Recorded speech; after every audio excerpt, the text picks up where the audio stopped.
A young woman named Silva graduated from university with a third-class degree. Instead of celebrating, she felt worried.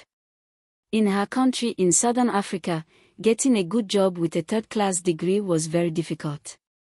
Most of the available jobs were sales or marketing jobs, but Silva never liked those types of work. She did not feel confident in them.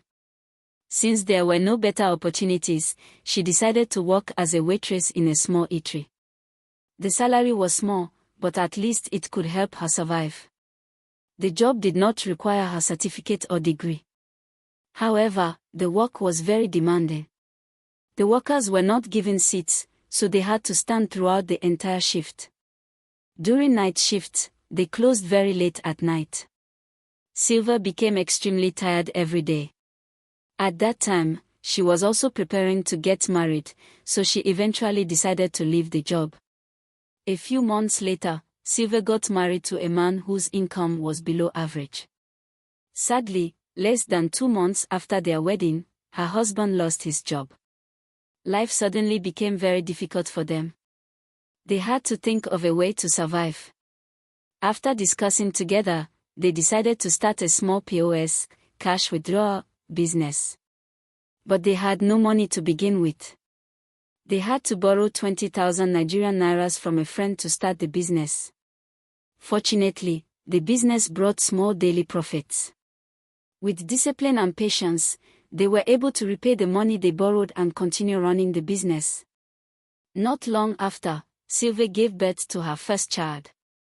While the baby brought joy to their home, the financial pressure also increased. When the child became a little older, Silva decided she needed to work again to support the family. She applied for a job in a microfinance bank as a marketer. The job did not require strong academic grades, so she was hopeful. However, the job involved 3 difficult tasks: trekking long distances, finding customers who needed loans, ensuring the customers repaid the loans. The work was extremely stressful.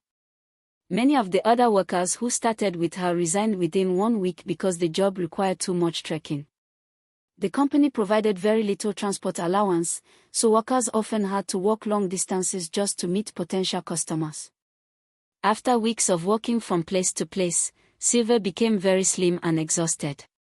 Even after walking miles every day, she sometimes could not convince anyone to become a customer. At the end of the month, the company told her they could not pay her salary because she had not brought enough customers. Silva had no money left even for transport, so she had no choice but to leave the job. She returned home and began sending her CV to many companies. But no one responded. Most application forms required her to fill in her degree class, and once employers saw third class, they simply ignored the application. Life became harder. She depended mostly on the little money her husband could provide. She cooked very simple meals just to manage the situation. Sometimes she wanted better things, but she had to control her desires. Whenever she opened social media, she saw her former classmates living in beautiful houses, wearing expensive clothes, traveling abroad, celebrating career success. The more she saw those posts, the more discouraged she felt. She began to wonder if something was wrong with her. She often thought that maybe life would have been different if she had graduated with a better grade. In her country, many employers seem to focus more on academic grades rather than someone's ability to learn and grow. To Silva, it felt as if all the doors were closed.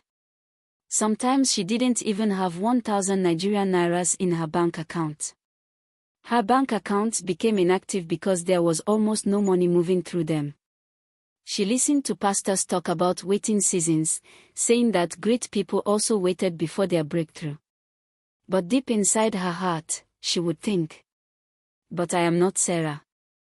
Her heart beat faster whenever she remembered how far behind she felt in life.